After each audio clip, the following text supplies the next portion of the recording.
Hello बच्चों, हम लोग अपने सोशल साइंस सब्जेक्ट के अंतर्गत जाग्राफी सब्जेक्ट के बुक के second chapter physical features of India का अध्ययन कर रहे हैं।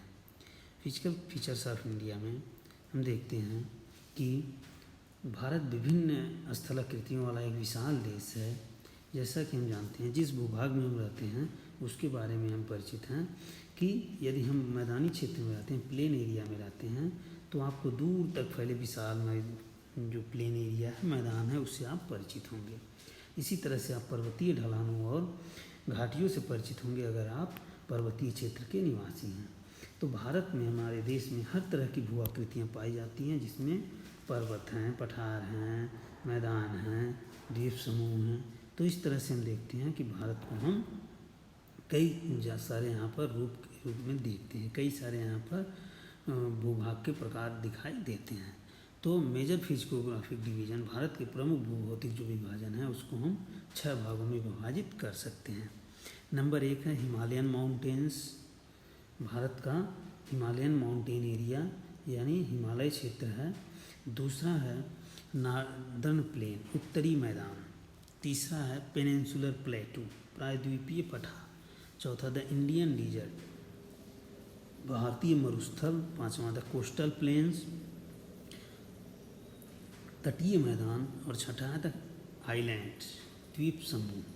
तो एक एक के बारे में हम इसमें अध्ययन करेंगे। सबसे पहले हम देखते हैं द हिमालयाज, हिमालय रीजन।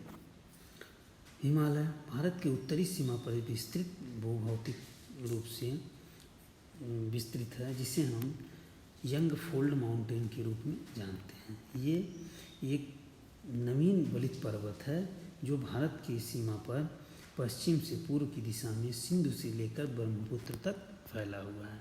हिमालय विश्व की सबसे ऊंची पर्वत श्रेणियों में से एक है। यह अत्यधिक असम अवरोधों में से एक है। यह हिमालय पर्वत लगभग 2400 किलोमीटर की लंबाई में एक अर्धवृत्त की तरह फैला हुआ है। भारतीय सीमा में, भारत की उत्तरी सीमा में एक आर्क की तरह नॉर्थ वेस्ट टू ईस्ट फैला हुआ है।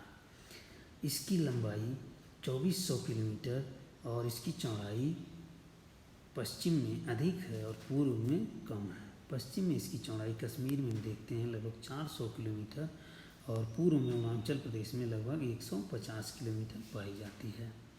इसे हम पूरे देशांतरी विस्तार के साथ हिमालय को 3 भागों में बांट सकते हैं।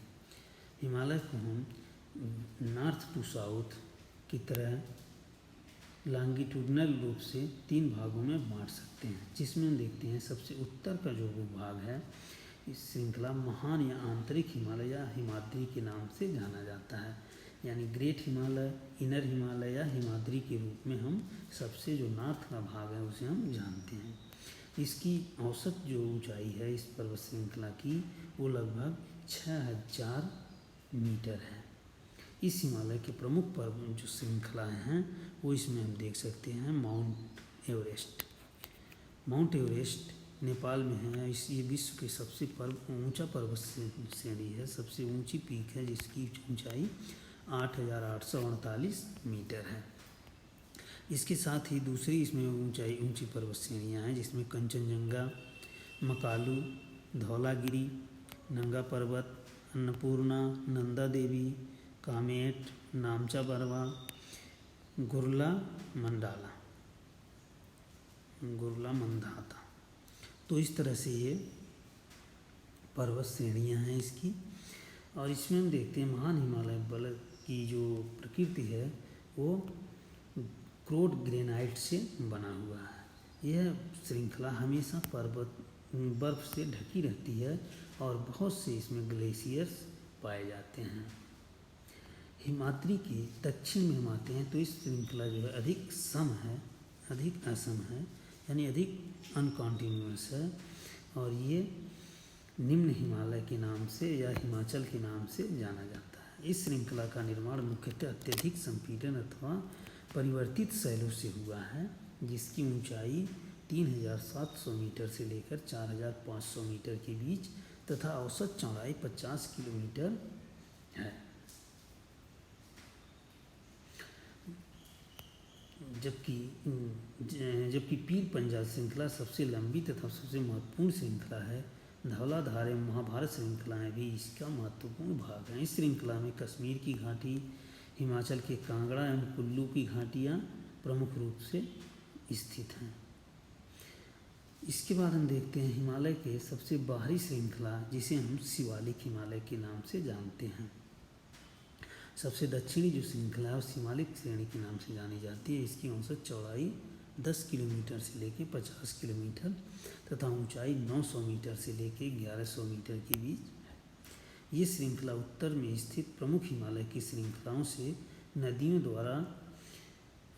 द्वारा लाई गई अवसादों से बनी, बड़े बड़े अवसादों से बनी।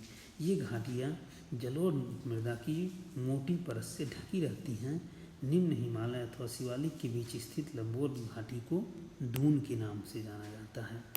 इसमें प्रमुख दून हैं, जिसमें देहरादून, कोटली दून, पाटली दून, ये सब इसके प्रमुख स्थल हैं। हिमालय श्रृंखला के उत्तर दक्षिण के अतिरिक्त हम हिमालय को पूर्व पश्चिम तक स्थित क्षेत्रों के आधार पर भी विभाजित कर सकते हैं। इन वर्गीकरण को नदी घाटी की सीमाओं के आधार पर बांटा जाता है। उदाहरण के लिए सतलुज एवं सिंध के बीच हिमालय के भाग को पंजाब हिमालय हम कहते हैं। यानी हम इसे अभी तक उत्तर से दक्षिण तक देखे, अब इसको हम पश्चिम से पूर्व तक विभाजित करेंगे। तो नदियों की सीमाओं के आधार पर हम इसे विभाजित करते हैं। पंजाब हिमालय जो है यह इंडस रिवर और सतलुज रिवर के बीच का भूभाग को हम पंजाब माउंटेन, पंजाब हिमालय के नाम से जानते हैं। इसके बाद हम देखते हैं पश्चिम से पूर्व तक क्रम से इसे कश्मीर तथा हिमाचल के नाम से भी जाना जाता है। सतलुज तथा काली नदी के बीच स्थित हिमालय के भूभाग को कुमायूं हिमालय के नाम से भी जाना जाता है। काली तथा तीस्ता नदियाँ नेपाल हिमालय एवं तीस्ता तथा दिहांग नदियाँ असम हिमालय का सीमांकन करती हैं। हिमालय के कुछ क्षेत्रीय नाम पता किए, तो इसमें हम देखते हैं पंजाब हिमालय, कुमायूं हिमालय, नेपाल हिमालय और आसाम हिमालय। इस तरह से हम पश्चिम से पूर्व तक इसको इस तरह से भी विभाजित कर सकते हैं। हिमालय पर्वत की सबसे पूर्वी सीमा जो है ये ब्रह्मपुत्र नदी बनाती है। दिहांग जो गार्ज है, इसके बाद हिमालय दक्षिण की ओर एक तीखा मोड़ लिए हुए भारत की सीमा के पूर्व साथ फैल जाती है। इसे पूर्वांचल या पूर्वी हिमालय पहाड़ियों के नाम से जाना जाता है। ये पहाड़ियाँ उत्तर पूर्वी राज्यों से होकर गुजरती हैं तथा मजबूत बलुआ पत्थर से बनी हुई हैं। ये जो एरिया हैं नॉर्थ ईस्ट के हिमालय जो पहाड़ियों के, ये पूरी तरह से पेड़ पौधों से ढकी रहती हैं, घने जंगलों से। और इसमें हम देखते हैं एक पूर्वांचल में पटकाई, नागा, मिजो और मणिपुर पहाड़ियाँ शामिल हैं। तो इस तरह से ये हिमालय का विस्तार है। हिमालय के कौन कौन से पार्ट हैं, इसको आप मैप में जो हिमालय की प्रमुख चोटियाँ यहाँ पे दी हुई हैं, इसको आप अपनी मैप में इंडिकेट करिए। अब इसके बाद हम अगला पार्ट पढ़ेंगे, भारत का प्लेन एरिया, उत्तरी मैदान।